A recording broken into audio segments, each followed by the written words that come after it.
그 30억 제가 다 가져가겠습니다. 대신 어머니는 조용히 계세요.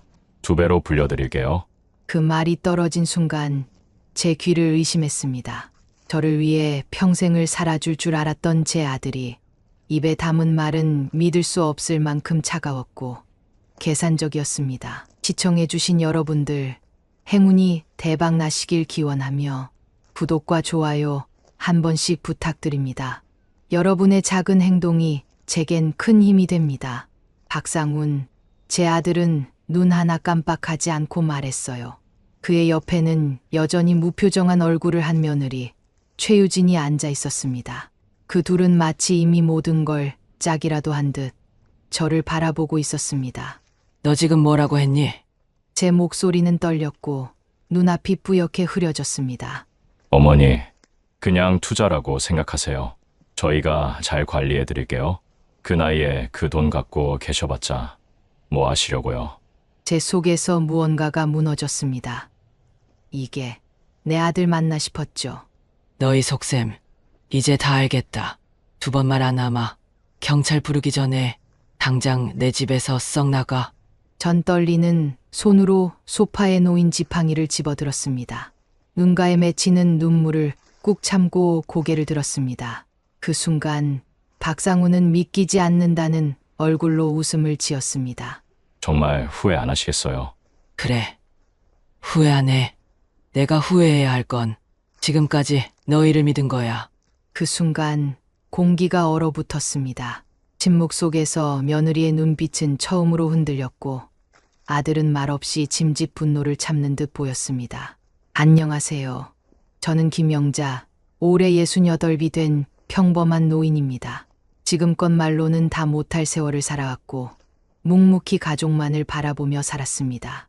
하지만 오늘 들으신 이 대사는 제가 평생을 바쳐 키운 제 아들이 저에게 한 말입니다. 이 이야기를 여러분께 들려드리는 것이 부끄럽기도 하고 두렵기도 합니다.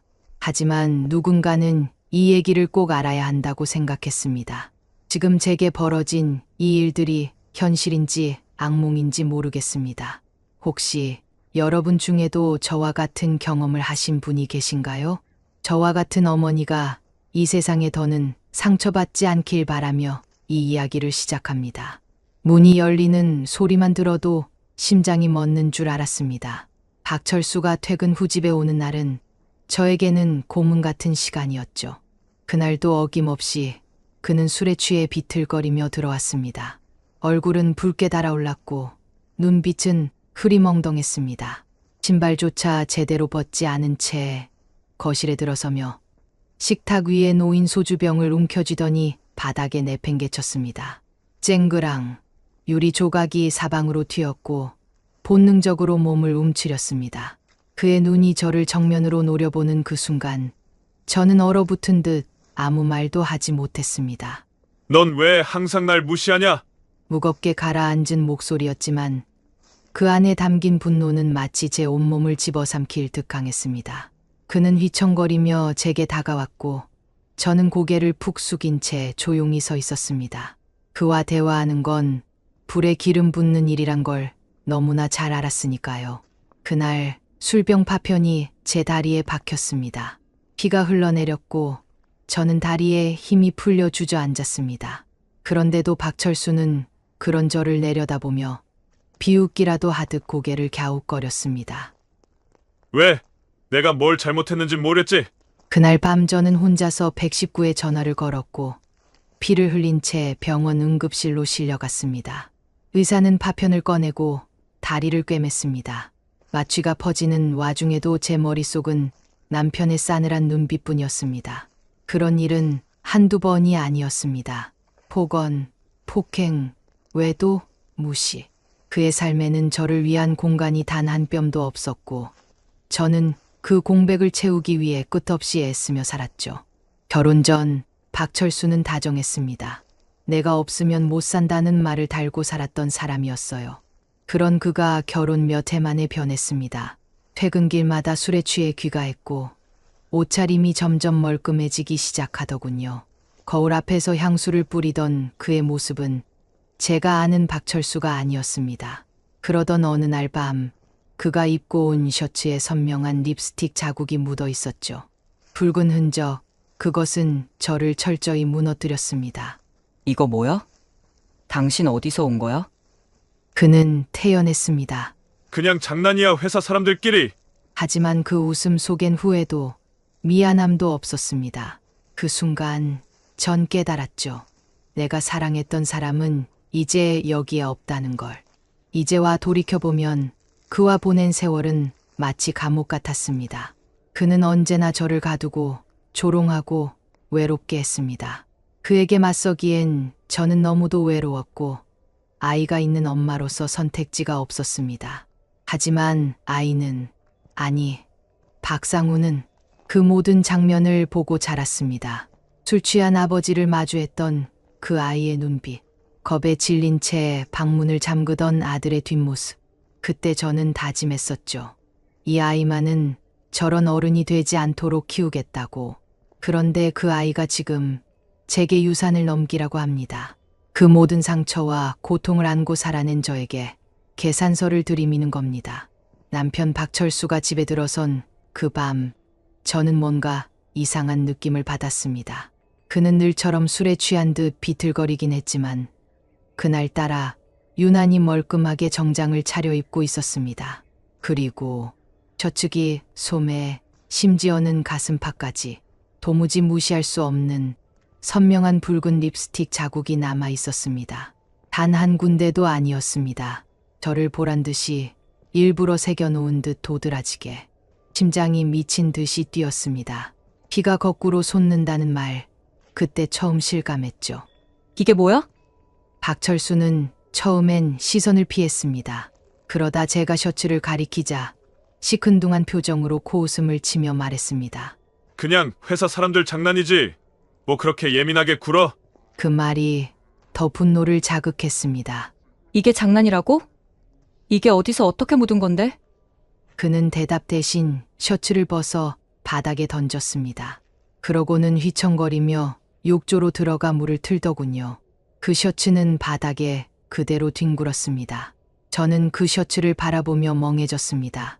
이건 단순한 의심이 아니라 확신이었습니다. 그 이후 박철수의 태도는 더더욱 냉담해졌습니다. 제가 무슨 말을 하든 그는 듣는 둥 마는 둥. 한 집에 있어도 말 한마디 하지 않고 며칠씩 지나는 일도 흔했습니다. 무엇보다도 무서웠던 건 그에게 더 이상 제가 보이지 않는다는 것이었습니다. 저를 사람으로 보지 않았고 존재 자체를 무시했죠. 그리고 아이, 우리 아들 상훈이는 모든 걸 보고 있었습니다. 박철수가 취해 고함을 지르면 상훈은 문틈 사이로 저를 바라보곤 했습니다. 그 눈빛 속에는 공포도 분노도 슬픔도 담겨 있었죠. 제가 울며 다리를 싸매고 있을 때도 상훈은 조용히 방문을 열지 않았습니다. 아마 그 아이도 견디는 법을 배워버렸던 겁니다. 그날도 박철수는 연락 없이 늦었습니다. 자정을 넘겼는데도 집에 들어오지 않았고 전화는 꺼져 있었습니다. 불길한 예감은 늘 맞았습니다. 새벽 4시 전화벨 소리가 거실을 가득 울렸습니다. 받자마자 들려온 목소리는 냉정하고 차가웠죠. 응급실입니다. 보호자 되시죠? 박철수 씨께서 음주 상태로 운전 중 사고를 당하셨습니다. 지금 위중하십니다. 그 말을 듣는 순간 손에 들고 있던 수건이 바닥에 떨어졌습니다. 숨이 멎을 것 같았고 머릿속은 새하얘졌습니다. 병원에 도착했을 때 복도는 이미 응급 상황으로 긴박하게 돌아가고 있었습니다. 의사는 말했습니다. 머리 손상이 너무 큽니다. 수술은 진행하겠지만 장담은 어렵습니다. 그 말이 끝나기도 전에 눈물이 쏟아졌습니다. 모든 걸 미워했지만 그 사람이 죽을지도 모른다는 현실은 무겁고 잔혹했습니다. 결국 수술은 끝내 실패로 끝났습니다. 죄송합니다. 최선을 다했지만 박철수는 차가운 수술대 위에서 생을 마감했습니다. 그의 마지막 모습은 술에 취한 채 비틀거리며 욕하던 그 장면이 아니라 탄소호흡기에 둘러싸인 채 말없이 누워있는 시신이었습니다. 장례식장. 사람들은 정중히 고개를 숙였고 조문객들은 슬픔을 나누었지만 제 아들 박상우는 단 한 방울의 눈물도 흘리지 않았습니다. 그는 영정사진 앞에서도 상복을 입고도 차갑게 무표정하게 그저 형식적인 인사를 반복했습니다. 감사합니다. 조심히 돌아가세요. 그의 목소리는 기계 같았고 표정엔 아무 감정도 없었습니다. 한 조문객이 상훈에게 말을 걸었죠. 아버지가 참 훌륭하신 분이셨는데 많이 슬프지? 상훈은 그저 고개만 끄덕이고 말았습니다. 그 모습은 저에게 큰 충격이었어요. 상훈은 아버지의 죽음 앞에서조차 그 어떤 흔들림도 보이지 않았습니다. 그때 저는 깨달았습니다. 상훈이 아버지를 미워했다는 것을. 그 미움은 너무 오래, 너무 깊숙이 묻혀 있었던 겁니다. 하지만 지금 돌아보면 그때 보였던 무표정함이 단순한 미움 때문만은 아니었다는 걸 저는 이제 압니다. 그건 슬픔이 아니라 계산된 거리두기였습니다. 그리고 유산 때문이었을지도 모릅니다.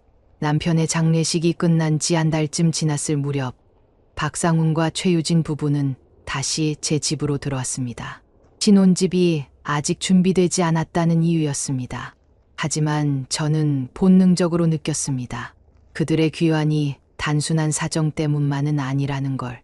첫인상부터 낯설었습니다. 며느리 최유진은 또렷한 이목구비와 긴 생머리, 딱 떨어지는 블라우스를 입고 있었습니다. 표정은 굳어 있었고 눈빛은 쉽게 마주치지 않았습니다. 그녀는 말이 적었고 그 적막함은 집안 전체로 퍼져나갔습니다. 며칠이 지나도 상황은 달라지지 않았습니다. 최유진은 아침마다 방에서 늦게 나오고 식사는 늘 배달 음식으로 해결했습니다. 거실에는 항상 배달 용기가 쌓였고 냉장고엔 손도 대지 않았습니다. 하루는 제가 조용히 물었습니다. 유진아, 내가 간단하게라도 요리해 줄게. 같이 해보자. 그녀는 눈을 마주치지도 않고 말했습니다. 괜찮아요, 어머니. 저는 요리는 안 맞아요. 배달이 더 편하거든요. 말투는 공손했지만 마음이 식어버리는 듯했습니다. 가족을 위해 밥상을 차리는 일은 저에게 단순한 노동이 아니라 마음이었거든요. 그날 밤 저는 상훈에게 조용히 말했습니다. 상훈아, 유진이가 좀 불편한가 보다. 내가 뭔가 잘못했나? 하지만 상훈은 휴대폰에서 시선을 떼지도 않은 채 툭 내뱉었습니다. 어머니, 유진이 스타일이에요. 신경 쓰지 마세요. 그 말이 더 아프게 박혔습니다. 이 집은 이제 제 공간이 아닌 듯 느껴졌고 저는 조용히 부엌으로 돌아가 다시 밥을 지었습니다. 며칠 후 그 갈등은 더 깊어졌습니다. 제사 준비를 하던 중 최유진이 말했습니다. 어머니, 저희는 제사를 지내지 않는 집안이에요. 안 해도 되지 않을까요? 말투는 부드럽지만 뜻은 단호했습니다. 저는 숨을 삼킨 후 조용히 말했습니다. 우리 집은 조상을 기리는 전통이 중요하단다. 한 번쯤은 함께 해주면 고맙겠어. 그녀는 고개를 저었습니다. 죄송해요. 저는 제사 같은 전통엔 동의하지 않아요. 결국 제사상엔 저 혼자 앉게 됐습니다. 불이 꺼진 방 안에서 상훈과 유진은 문을 닫고 나가지도 않았습니다. 그 순간 저는 깨달았습니다. 이 갈등은 단지 생활 방식의 차이가 아니었습니다. 감정의 결핍, 공감의 부재, 그리고 다가올 균열의 시작이었습니다. 며느리와의 거리감이 깊어질수록 상훈은 이상하리만치 다정해졌습니다. 엄마, 요즘 건강은 괜찮으세요? 필요한 건 없어요? 말만 하세요. 내가 다 해드릴게요. 처음에는 집안의 긴장된 분위기를 풀기 위한 노력이라 생각했습니다.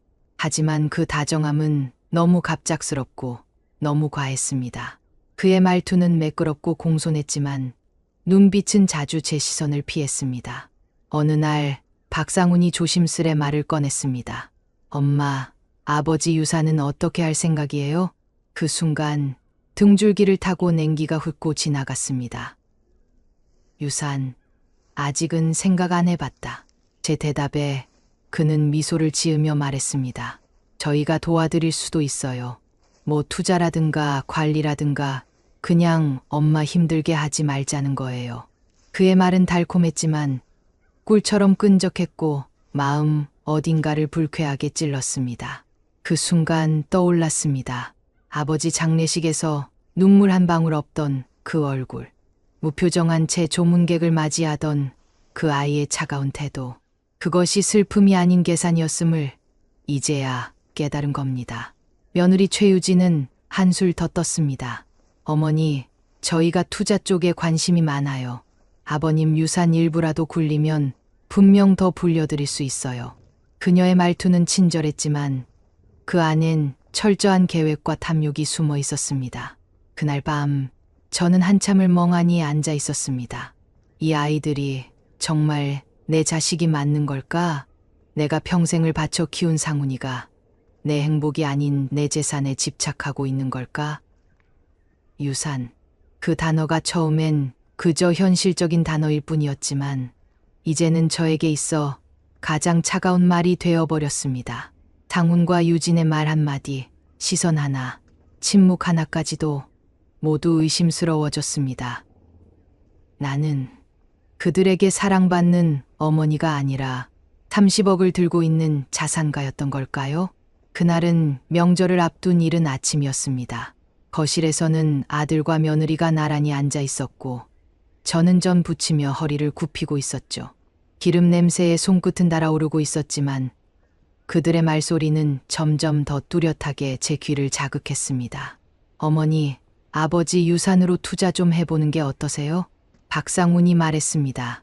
그 말에 며느리 최유진도 고개를 끄덕이며 덧붙였습니다. 어머님, 저희가 굴려드릴게요. 가만히 계시면 저희가 다 관리해드릴 수 있어요.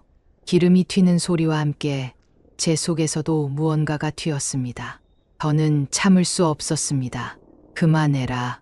제 목소리는 낮았지만 단호했습니다. 프라이팬을 내려놓고 천천히 그들을 바라봤습니다. 상우는 순간 고개를 들지 못했고 최유진은 여전히 냉랭한 표정을 유지한 채 말이 없었습니다.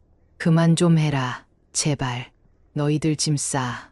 당장 이 집에서 나가. 그 말에 상훈이 벌떡 일어났습니다. 엄마, 갑자기 왜 이러세요? 갑자기 너희가 날 사람 취급은 하긴 했냐? 나한테 잘해주는 척하면서 속으론 유산만 노리고 있었지. 그 눈빛, 말투 다 봤다. 너희가 가족이냐?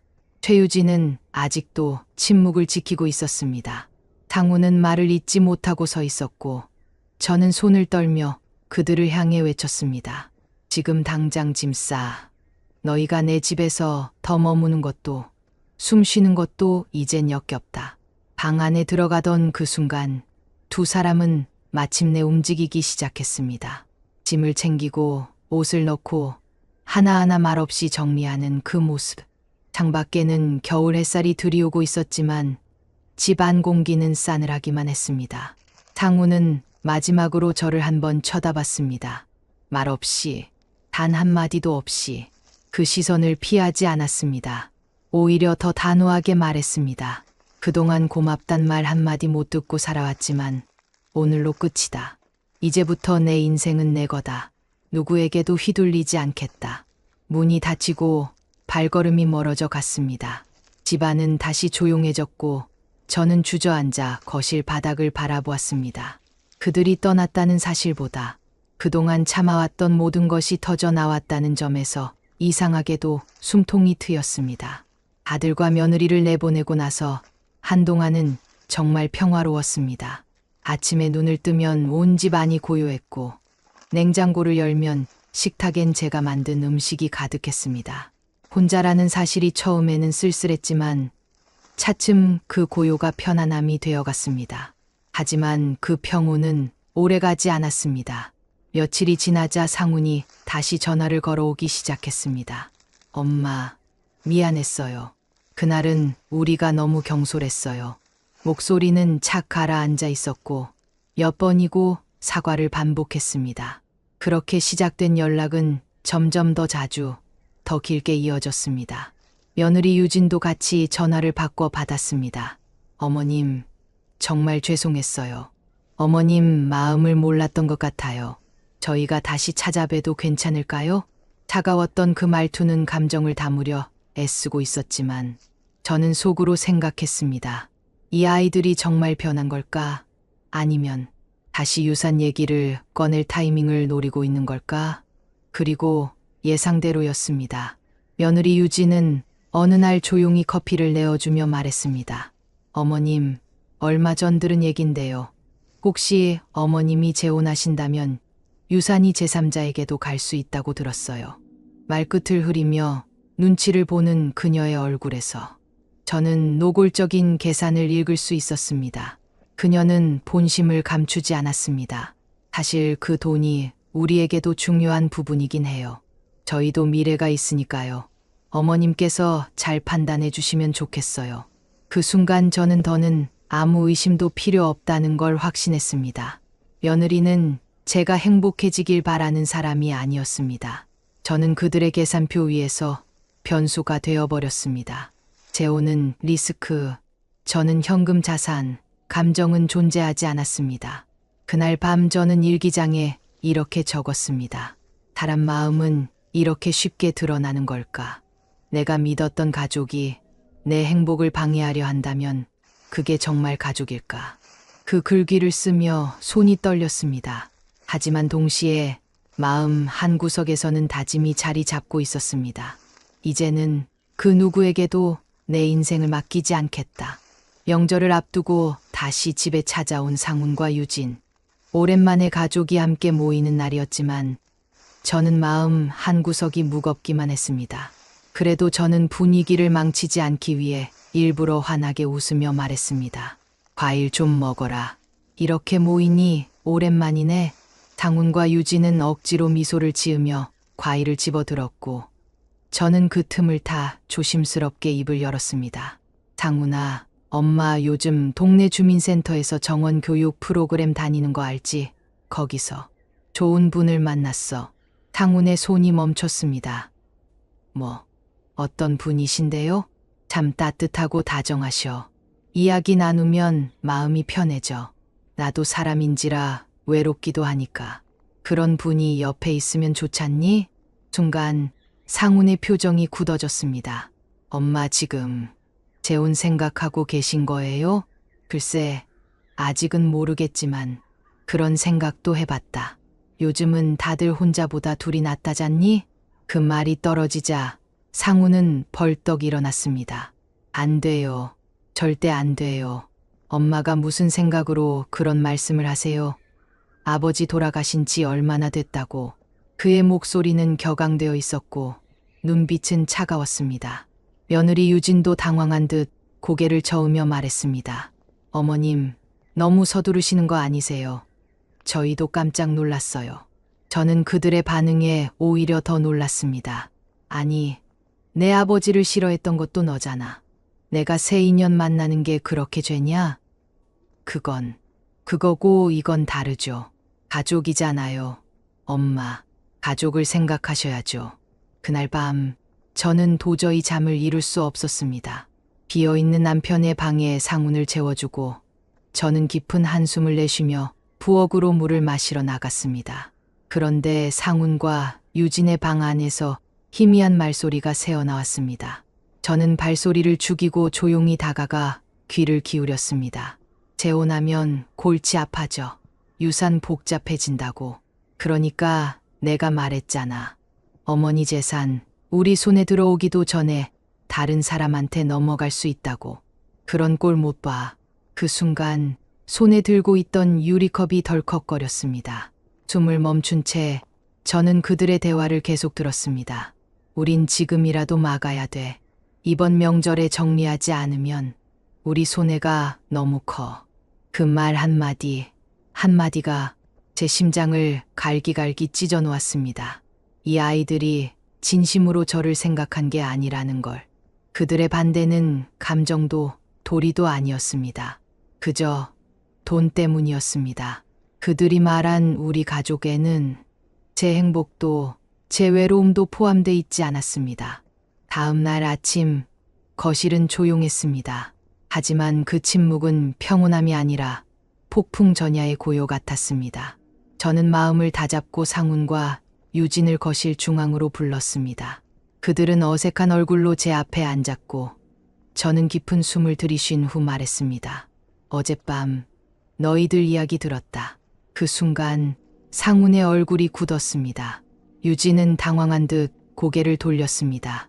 너희가 왜 내 재혼을 그렇게 반대한 건지 이제야 정확히 알겠다. 침묵. 그들의 눈빛은 흔들렸고 말없이 서로를 바라보았습니다. 저는 조용히 말을 이었습니다. 너희는 내 행복을 걱정한 게 아니야. 그저 그 재산이 너희 손에 들어오지 못할까봐 그랬던 거지. 엄마, 그게 아니에요. 상훈이 급히 말을 꺼냈지만 저는 손을 들어 그 말을 막았습니다. 내가 결정했다. 재혼을 하든 안 하든 너희에게는 유산 단 한 푼도 줄 생각 없다. 그 말에 상훈은 벌떡 일어섰습니다. 어머니, 그건 너무하잖아요. 저희가 왜 그랬는지 생각은 해보셨어요? 유진도 나지막이 말을 보탰습니다. 저희도 삶이 있고 계획이 있어요. 어머님이 우리를 완전히 내치는 건 너무 극단적이잖아요. 하지만 저는 단호했습니다. 극단적이야. 그럼 너희가 나를 몰래 뒤에서 욕하고 내 삶을 재산으로 계산한 건 뭐니? 내가 지금 후회하는 건 너희를 지금까지 믿었다는 거야.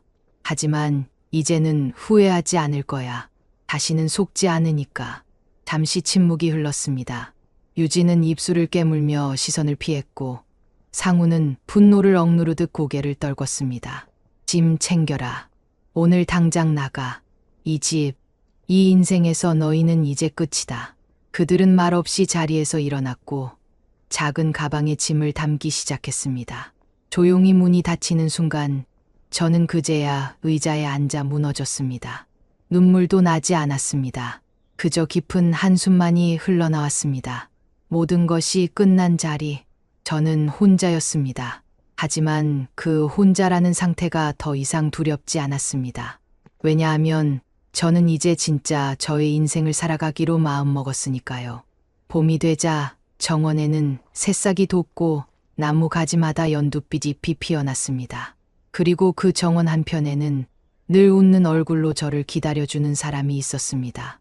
그 사람이 바로 이병국 씨였습니다. 우리는 동네 주민센터에서 운영하는 노년 정원 가꾸기 프로그램에서 처음 만났습니다. 처음엔 같은 조였다는 이유로 몇 마디 말을 나눴고 그 다음엔 같은 모종을 심는다는 이유로 몇 번 더 마주쳤습니다. 그는 늘 다정했고 무엇보다 사람을 있는 그대로 존중해주는 눈빛을 가진 사람이었습니다. 어느 날 병국 씨가 말했습니다. 영자 씨는 웃는 얼굴이 참 예뻐요. 자주 웃으세요. 혼자 계시면 생각이 많아지잖아요. 그 말이 어쩐지 가슴 한켠에 따뜻하게 박혔습니다. 누군가가 제 이름을 그렇게 다정하게 불러준 게 얼마만인지 모르겠습니다. 우리는 주 2회 정원에서 만나 꽃과 풀을 가꾸었고 그 사이사이 함께 나눈 커피 한 잔, 도시락 반찬 하나에도 작은 설렘과 위로가 숨어 있었습니다. 그러던 어느 날 병국 씨가 조심스럽게 물었습니다. 혹시 같이 살아보는 건 어떨까요? 꼭 혼인신고가 아니어도 좋고요. 같이 밥 먹고 이야기 나누고 TV 보고 그렇게 하루를 함께 보내는 거요. 그 말에 저는 한참을 침묵했습니다. 그리고 천천히 고개를 저었습니다. 병국 씨, 미안해요. 나는 이제 누군가의 아내로, 며느리로, 어머니로 살아가고 싶지 않아요. 나는 그냥 김영자, 그 자체로 살고 싶어요. 병국 씨는 제 눈을 보며 미소 지었습니다. 그래요. 그럼 그렇게 해요. 혼자지만 외롭지 않게. 우린 서로를 구속하지 않으면서 따뜻하게 옆에 있어주는 사이로 남아요. 그날 이후 우리는 결혼이라는 틀을 벗어난 진짜 동행으로 살아가고 있습니다.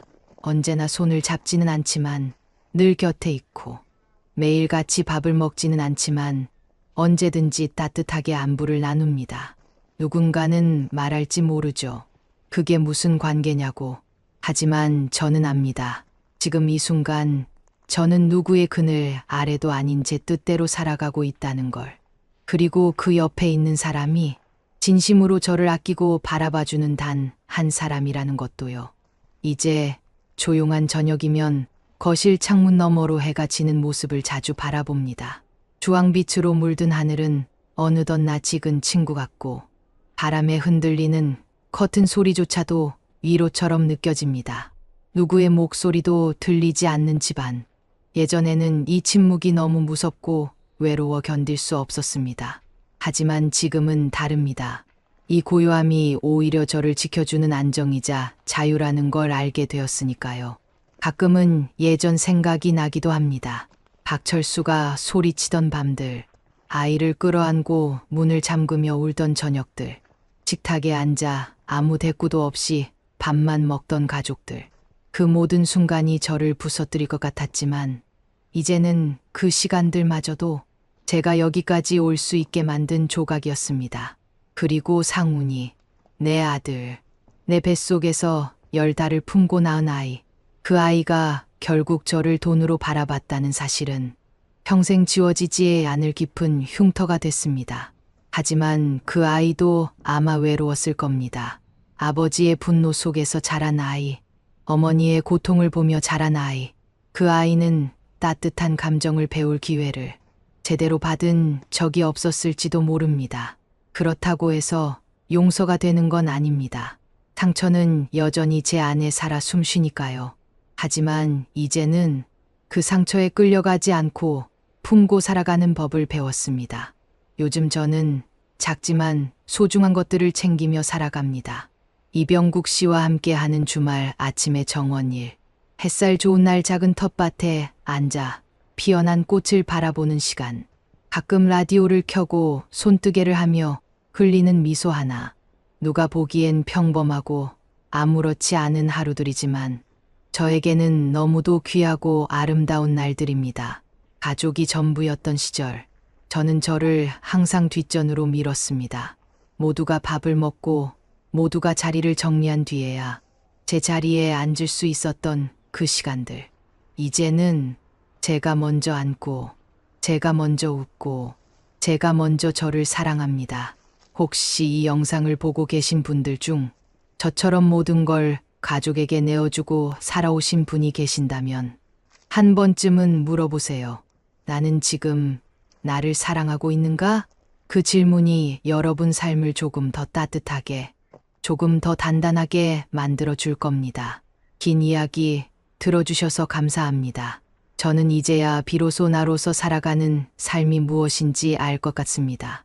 다음 이야기에서는 더 따뜻한 감정으로 또 다른 인생의 조각을 들고 여러분을 찾아뵐게요. 감사합니다.